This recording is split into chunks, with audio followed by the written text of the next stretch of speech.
acompanhando no grupo também. Estamos esse mês, né? Foi desafiado aí para quem quiser entrar nesse desafio conosco, de lermos juntas, todas nós, o livro de Atos, né? Atos dos Apóstolos, um capítulo por dia. E assim, eu acho que foi tudo preparado por Deus, né? Porque o tema, né, em que Deus colocou no nosso coração para a gente tratar nesse mês, para a gente conversar e refletir nesse mês, né, de junho, não fique no raso, né? Tempo de mergulhar em Deus. Um tema assim que tem tudo a ver ali com o livro de Atos, né? Porque o livro de Atos é esse rompimento, esse crescimento da igreja, esse mergulhar ali na presença de Deus, esse aprofundar-se em Deus. E eu queria trazer essa reflexão, né, para que nós hoje possamos pensar sobre isso, entender que existe muito mais de Deus para nós. Muitas vezes a gente olha para Deus como um pai, a gente entende que ele é um pai, mas um pai no sentido de só pedir, pedir, pai me ajuda nisso, pai me ajuda naquilo, pai eu estou com essa dificuldade. Sim, ele é esse Deus maravilhoso que nos ajuda no meio das dificuldades, mas ele quer muito mais do que nos ajudar nas nossas dificuldades, ele quer muito mais que conceder apenas benefícios materiais, vou trazer assim. Ele quer que nós tenhamos esse relacionamento, ele quer que nós nos aprofundemos nele de uma forma genuína, de uma forma verdadeira, para que possamos verdadeiramente viver o que é a unidade, a perfeita unidade ali com Deus Pai, com Cristo, com o Espírito Santo, né? Acredito que todos já vi, a maioria aqui já assistiu The Chosen, né? E aí a série The Chosen, ela traz essa visão dos discípulos como pessoas normais, né? Que muitas vezes a gente lê a Bíblia, a gente olha para eles como pessoas extraordinárias, né? Super homens, mas não, né? Deus escolheu pessoas como nós, do cotidiano, pessoas simples, humildes, para fazer grandes coisas, e eu creio que ele tem grandes coisas para fazer através das nossas vidas. Amém? O texto que eu quero ler com vocês hoje, está em Atos dos Apóstolos. Quem já leu aí, quem está acompanhando a leitura já vai entender mais ou menos o que eu estou falando. Atos 2, leitura de ontem. Atos capítulo 2, o versículo do 1 ao 4. Quem quiser abrir aí para acompanhar, vou começar a ler aqui com vocês, tá bom? Quando chegou o dia de Pentecoste, estavam todos reunidos em um só lugar. De repente veio do céu um som, como de um vento muito forte, e encheu toda a casa na qual estavam sentados. Apareceram línguas de fogo que se separaram e pousaram sobre cada um deles. Todos ficaram cheios do Espírito Santo e começaram a falar em outras línguas, conforme o Espírito permitia que se expressassem. Essa é uma passagem muito conhecida, né? Fala sobre o dia de Pentecostes, a descida do Espírito Santo sobre a humanidade, né? Um marco muito grande aqui na caminhada com Cristo, no Evangelho de Cristo. Mas eu quero trazer algumas reflexões para a gente poder entender essa passagem, né? Nós vivemos em um mundo em que muitos querem viver grandes coisas com Deus, né? Mas poucas pessoas estão dispostas a realmente se aprofundar em Deus, aprender mais sobre Deus. A verdade é que Deus não se revela em profundidade para quem não o busca de forma superficial, né? Ele não vai se revelar para quem está buscando ele só por buscar ou só para benefício próprio, né? Ele se mostra para quem tem fome e sede da presença dele. E é engraçado que o Sérgio fica até bravo, porque quando eu estava escutando uma música, eu encontrei uma música e aí eu comecei a ouvir essa música, eu não parei mais de ouvir, e ele gostou da música, mas eu ouvi tanto essa música que ele enjoou da música, porque a música falava assim: buscar-me-eis e me achareis quando me buscareis de todo o coração, que é o versículo, né? E é sobre isso, né? É sobre a gente ter essa fome, essa sede de se aprofundar em Deus, de aprender mais sobre quem Deus é, sobre quem Jesus é, sobre o propósito de Jesus aqui na Terra. Eu sei que a vida de ninguém é fácil, né? Todo mundo tem seus desafios, todo mundo tem seus problemas, e é muito fácil, Gabi, é muito fácil você chegar e falar, ora que melhora, né? O famoso ditado. Mas Deus tem muito mais para a nossa vida do que aquilo que a gente imagina, muito mais do que aquilo que a gente pensa, né? Em Atos, no capítulo 1, do 4 ao 8, ele vai trazer, Jesus vai falar ali de algumas ordens para os discípulos permanecerem em Jerusalém, e ele fala, permaneçam em Jerusalém até que do alto sejam revestidos de poder. E que poder é esse? É o próprio Espírito Santo, é o poder do próprio Deus, é o próprio Deus habitando em nós, né? Os discípulos, eles já tinham caminhado com Jesus, né? Eles já tinham visto milagres, né? Eles já tinham recebido os ensinamentos, eles andavam ali juntamente com Jesus, eles viam a olho, né, olho a olho, a olho nu, o que Jesus fazia, mas Jesus ainda estava dizendo para eles, ainda tem mais. Imagina só você caminhar com Jesus durante 3 anos ali, dormia com ele, acordava com ele, né, estava ouvindo ali a voz dele audivelmente, e ele olha para você e fala, ainda tem mais, ainda tem um nível mais profundo, tem um mergulho no Espírito, né, uma vida cheia de intimidade com Deus. Será que a gente está pronta, né, para ter esse mergulho? Será que a gente está preparada? Será que a gente anseia por viver esse mergulho, por estar mais perto de Deus? Aprofundar em Deus exige permanecer, né? Nesse mesmo versículo, ele continua falando assim: certa ocasião, enquanto comia com eles, deu-lhes esta ordem: não saia de Jerusalém, mas esperem pela promessa do Pai. A primeira chave aqui para estar em profundidade, para permanecer em Deus, é esperar. E a gente já falou muito sobre esperar nos devocionais anteriores, né? A gente sempre fala, porque está tudo conectado, né? A gente vive num tempo em que tudo é rápido, é stories, é reels, respostas instantâneas, é WhatsApp ali, se você demora para responder, a pessoa já fica estressado, mas a presença de Deus não é um fast food, não é um McDonald's que você chega, pede seu pedido, em 10, 15 minutos você já pega e come, não. A presença de Deus é um banquete, né? Mas ele não se revela no barulho, na vida apressada, ele se revela no silêncio da espera, ele se revela ali na tranquilidade, no secreto, na constância, né, no lugar onde muitos desistem, né, a maioria das pessoas até começam a vida de busca ali com Deus, mas logo desistem, porque é paciência, é espera. Será que a gente está disposto a permanecer, né, ali até que o céu se abra? Será que a gente está disposto a buscar a Deus, buscar até que nós possamos achá-lo? Às vezes, a maioria das vezes a gente está naquela pressa, naquela ansiedade, né, eu quero ouvir Deus, Deus, eu quero ouvir, eu quero ouvir, eu quero ouvir, e aí você não escuta nada e você logo desiste de buscá-lo, desiste de ir mais profundo, porque você acha que você não é capaz de buscar a presença dele, que você não é capaz de provar, de viver com ele, né? É engraçado que eu comecei a trabalhar numa empresa nova recentemente, e eu fiz amizade com uma menina, que ela é minha colega de trabalho, e ela fuma um baseadozinho, né? E aí ela tava falando de como que é estar na brisa. Eu falei, minha filha, você não, tem uma brisa que se eu te contar, você nunca mais vai querer viver longe dessa brisa, né? A presença de Deus, porque é isso, é mergulhar na presença de Deus de uma forma tão profunda que você nunca mais vai querer sair dela, que você vai sentir saudade, de que você não vai ver a hora de chegar lá e estar aos pés de Jesus orando, chorando, né? Tem dias que a gente está tão assim aflito que o que a gente mais anseia é ter o nosso momento sozinho, a sós ali, para poder falar com Deus, para poder chorar aos pés do Senhor, para poder se derramar na presença dele. E isso é que se aprofundar em Deus, isso é que é buscar a presença dele até que a gente possa achar.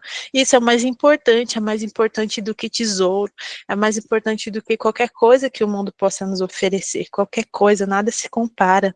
E a Bíblia fala para a gente buscar tesouros no céu, juntar tesouros nos céus, porque lá a traça não vai acabar. Então é sobre isso, né? É permanecer, é buscar. E aqui, continuando, né? Aprofundar em Deus envolve também unidade e oração, né? Lá em Atos 1:14 diz assim: todos eles se reuniam sempre em oração. E no 2:21 diz assim: ao cumprir-se o dia de Pentecostes, estavam todos reunidos no mesmo lugar, ou seja, eles estavam juntos. Ninguém mergulha na presença de Deus sozinho. Claro, Deus se apresenta para quem Ele quer, na hora que Ele quer. Mas os discípulos ali, eles estavam juntos, unidos, orando juntos, desejando juntos a presença dEle. Eles estavam no mesmo ambiente, né, com o mesmo coração, buscando a Deus, buscando o mesmo Deus. Então, se a gente quer mais de Deus, a gente precisa cultivar não só uma busca pessoal, mas também uma comunhão com os nossos irmãos, né? E aí aqui eu falo em igreja mesmo, estar em igreja, em viver em igreja. Viver igreja não é só viver uma placa, levantar a placa de igreja, eu sou da igreja tal, eu sou da igreja tal. Não, é quando você se junta com os seus irmãos, quando você se junta com eles e ora junto, e busca junto, fala, olha, esse aqui é meu pedido de oração, é o que a gente faz toda terça, né, nós nos juntamos aqui juntas para ouvir a palavra do Senhor, para orarmos juntas, e é isso, né, quando a igreja se junta em unidade, ora junto, ela cresce junto. Deus se move onde há unidade. Deus visita onde existe uma sede coletiva. Foi assim desde o princípio, né? Desde os momentos vivalistas. Aconteceu isso na Rua Azusa. Eu estava vendo uns vídeos tipo, uns dias atrás sobre a Rua Azusa. Começou assim, um orando aqui, outro orando ali. Quando aconteceu a explosão ali de avivamento, todos estavam juntos orando, buscando, clamando pela presença do Senhor. Então, não ore sozinho, busque alguém para orar com você, né? Você está passando por algum problema, por alguma situação, precisando mais de Deus, está se sentindo fraca, desanimada, chama alguém, fala, olha, fulano, tô precisando de oração, vai na sua igreja, pede ajuda ali, ora junto com seus irmãos, mas esteja junto, esteja em unidade, esteja em oração, buscando e ansiando por essa presença de Deus. Aprofundar em Deus produz transformação. Todos ficaram cheios do Espírito Santo. Quando o Espírito veio, ele não veio de uma forma tímida, de uma forma sussurrando ali. Não, ele veio como um vento forte, né? A Bíblia fala como um vento impetuoso, como fogo, como poder, porque o Espírito Santo é isso, ele é mover. E a gente fala assim, por que eu não vejo mais o Espírito Santo se movendo no meio das igrejas? Porque é o que a Bíblia fala, né? O amor de muitos esfriaria. Hoje em dia é muito difícil a gente conseguir fazer com que a igreja clame com força, com clamor, com vontade. Porque é isso que faz com que o Espírito Santo se mova ali no nosso meio, né? Pedro, mesmo quando ele havia negado Jesus, ele se levantou, né, depois de ter negado Jesus, ele recebeu o perdão ali, e ele se levantou com ousadia, né, e aquele grupo, né, que recebeu o Espírito Santo, ele passou a pregar ali com autoridade, depois desse momento ali em que eles receberam o Espírito Santo, eles começaram a falar em outras línguas, e aqui não é línguas estranhas como a gente vê, né, por aí. Não, são outras línguas. O que quer dizer isso? Ali onde eles estavam reunidos, eles estavam num momento de festa, então tinha muitas pessoas de vários povos, de outros lugares, que falavam línguas diferentes. E quando o Espírito Santo desceu sobre eles ali, cada pessoa na sua língua conseguia ouvir, entender o que eles estavam falando. E aqui, um ponto que me pegou muito, está lá em Atos 2:11, deixa eu abrir aqui que eu não deixei marcado, diz assim, tanto judeus como convertidos ao judaísmo, cretenses e árabes, nós os ouvimos declarar as maravilhas de Deus na própria língua, na nossa própria língua. Então, o que eles estavam falando era sobre Deus, eles estavam glorificando a Deus, falando as maravilhas do Senhor, e cada um escutava isso na sua língua. Então, isso é o sobrenatural de Deus, isso é Deus se movendo ali com poder. E após isso, Pedro pregou para aquela multidão e muitas pessoas, milhares de pessoas foram salvas naquele dia, aceitaram o Senhor Jesus, foram curadas, né? E isso acontece com quem se aprofunda em Deus, né? O medo vai embora e isso dá lugar à coragem, né? A dúvida vira fé e a vida nunca mais é a mesma. Tem até um louvor que fala: quem já pisou no Santo dos Santos em outro lugar não pode mais viver. E quando eu me reconciliei, eu lembro que eu me converti, eu era adolescente ainda, e teve um período em que eu me afastei, me desviei, fiquei uns 5 anos longe, e quando eu me reconciliei, esse era o louvor que mais me impactava. Quem já pisou no Santo dos Santos em outro lugar não pode viver.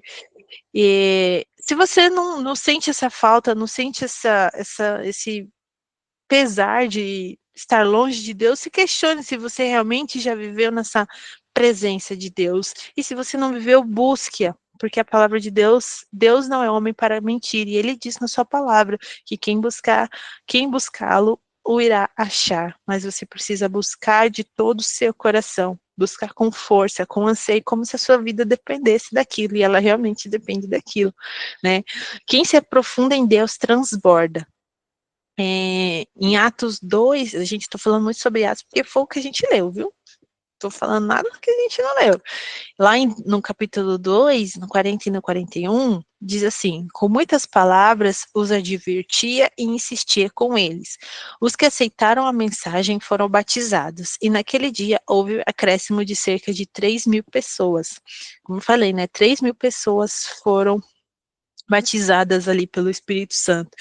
O mergulho no Espírito Santo não termina em você, ele vai transbordar, né? E vai transbordar através de você. Onde você estiver, as pessoas ao seu redor vão saber que Cristo habita em você.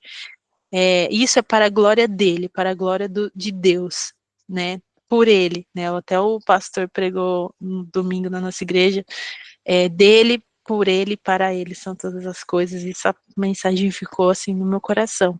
É para a glória dele, tudo é para a glória dele. Eu acho até engraçado, né? Novamente falando dessa amiga, dessa colega do trabalho, ela, em um mês que eu estava lá, a gente estava conversando e o namorado dela ligou e eles conversavam, aí ela estava se referindo, né? Eu tô aqui com a Gabi. E aí eu acho que ele perguntou: que Gabi? Ele, crente. E assim, a gente não fala de igreja, né? Mas ela se referia a ele, falando de mim como a crente. Eu não levei isso como um xingamento, foi feliz. Tipo assim, não, a pessoa já sabe, né? Não preciso ficar falando, porque o Espírito Santo transborda. Ele fala através de nós e que ele possa falar através de você. Falando aqui ainda de Atos, né? A igreja primitiva, ela experimentou algo muito profundo. E isso transformou a cidade inteira. A cidade inteira. Né? E aí a pergunta é: o que você carrega de Deus? E se o que você carrega de Deus impacta quem está ao seu redor. As pessoas ao seu redor estão sendo impactadas por aquilo que Deus tem falado ao seu coração, por aquilo que Deus tem feito através da sua vida. Ou você vive presa dentro de você. Quem se aprofunda em Deus não consegue mais viver de uma forma morna, não consegue. Não consegue esconder essa paixão, esse fogo, né? Não consegue calar a voz do Espírito Santo, mesmo que essa pessoa tenha esse perfil mais introvertido, tá? Isso não quer dizer, eu sou uma pessoa tímida, eu sou uma pessoa introvertida. Isso não tem a ver com personalidade, isso tem a ver com a sua intimidade com Deus, porque você pode expressar a Deus, você pode queimar o fogo do Espírito Santo de diversas formas, mesmo dentro da sua personalidade, pois Deus criou cada uma de um jeito único. Algumas vão falar, vão declarar, outras vão servir com muito amor, outras vão exortar em amor, outras vão ter palavras de sabedoria, aconselhamento, cada uma da sua forma, mas Deus vai usar você de alguma forma, né? E só para concluir aqui, Deus está nos chamando para águas mais profundas. Essa também foi uma palavra que foi pregada num evento, nossa igreja, sobre avivamento, né? E isso também ficou no meu coração. Talvez você tenha vivido momentos lindos com Deus no passado, mas hoje o Senhor nos chama para viver muito mais. Assim como Jesus falou para os discípulos, ainda tem mais. Espera aí que o Espírito Santo vai vir sobre vocês. Ainda tem mais. Ainda tem muito mais intimidade, tem muito mais entrega, tem mais obediência, tem mais comunhão, né? Ezequiel 47:4 vai falar: chamou-me para andar por águas mais profundas. Então, hoje o Espírito Santo, ele nos pergunta, ele te pergunta se a gente quer se aprofundar em Deus ou se a gente quer continuar na superfície, se a gente quer continuar no raso, né? Se a gente quer continuar pedindo só para que Deus abençoe o nosso dia, para que Ele nos livre de todo mal, ou se a gente quer mergulhar, Senhor, me fala quais são os seus segredos. Deus, me fala o que o Senhor quer que eu dê de palavra para Carol. Senhor, me fala o que a Thaís está precisando, Senhor. Me ajuda a orar pelos meus irmãos. Senhor, me ajuda, me mostra o que o meu irmão está precisando para que eu possa orar por ele. Usa-me, Senhor, para a tua glória, né? Não fique ansiando só coisas pequenas, anseie mais. Hoje, essa palavra Deus tem colocado no meu coração há muito tempo, né? E é isso, assim, que eu gostaria de compartilhar com vocês. Eu acho que eu vou ler só um versículo aqui, que só para concluir, deixa eu abrir a minha Bíblia, só um minuto. Atos 1, versículo 8, para concluir. Mas receberão poder quando o Espírito Santo descer sobre vocês, e serão minhas testemunhas, tanto em Jerusalém como em toda a Judéia e Samaria, até os confins da terra. Então, se aprofundar em Deus é isso, é ser testemunha, é viver pelo propósito dele, é estar mergulhada naquilo que ele tem para as nossas vidas, né? E é isso, meninas, que Deus possa abençoar vocês com essa palavra, que Deus tenha falado ao coração de vocês. Se alguém quiser falar alguma coisa, compartilhar algo, algum testemunho, se Deus falou com você de alguma forma, pode falar, a fala de vocês agora.